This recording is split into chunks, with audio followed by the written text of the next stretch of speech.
You ready for me to take you home now? I asked, as we exited the restaurant into the crisp morning air. She tilted her head all the way back. I noticed her straight blonde hair flowing down to her waist as she eyed the sky. The sun had just started to come up.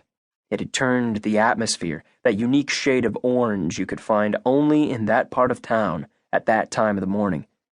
For some reason, the mood seemed to electrify her. "It's perfect," she whispered, her head still thrown back. "Yeah," I agreed. But my eyes were fixed on her, and I knew we weren't talking about the same thing. She smiled, but she didn't speak. I wasn't sure how long she stood there, soaking up the morning light, but it didn't feel like long enough. The restaurant door behind us slammed shut, and Clayton walked out with his hands shoved in his pockets. We both turned to him. He pulled out a cigarette, lit it, and inhaled. Blowing the smoke from the side of his mouth, he jerked his head, motioning for her. Abby's eyes flitted from him to me.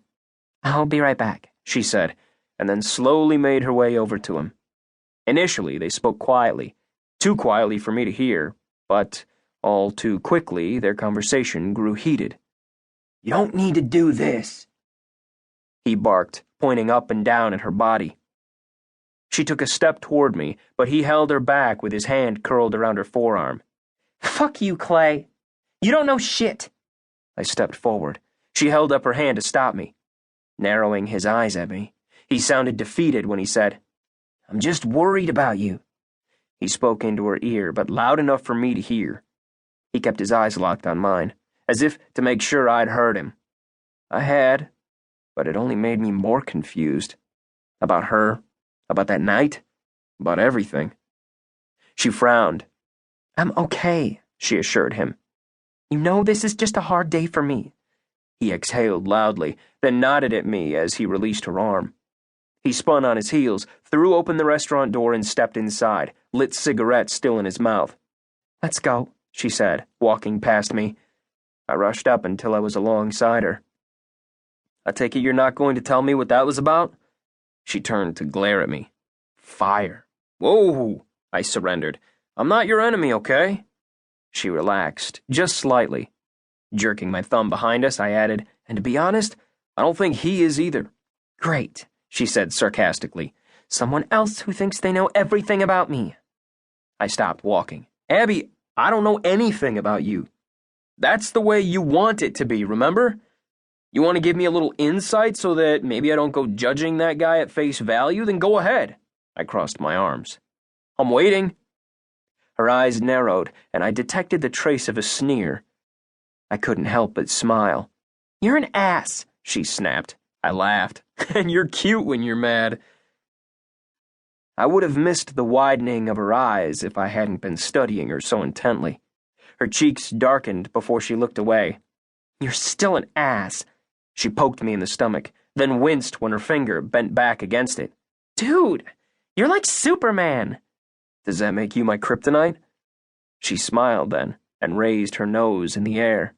With a gleam in her eyes, she said, "Maybe." And that was when it happened. Something changed. A switch. It felt like someone had taken away the gray dullness behind my eyes and splashed color into them. Like I was seeing things in a different light, from a different life. I swallowed, too nervous to speak. Maybe she was my kryptonite. She directed me to a part of town that I knew existed but had never been in before. The houses were smaller, not as well maintained as where I grew up. "Just here," she said, pointing to one on the left. "And turn your lights off." I did as she asked, even went as far as turning off the engine and letting the car roll to a stop. She nervously chewed her lip. Her eyes squinted, focused on the house. "What's going on, Abby? Are you out past curfew or something?" She laughed quietly. "Or something." I looked from her to the residence. My nerves formed a knot in the pit of my stomach. Shifting my gaze back to her, I asked, "Are you afraid to go home?" Her eyes narrowed. There it was again, that protective instinct. "Is someone in there going to hurt you?" I started to open my door. "I'll kick their ass." I was dead serious. I didn't even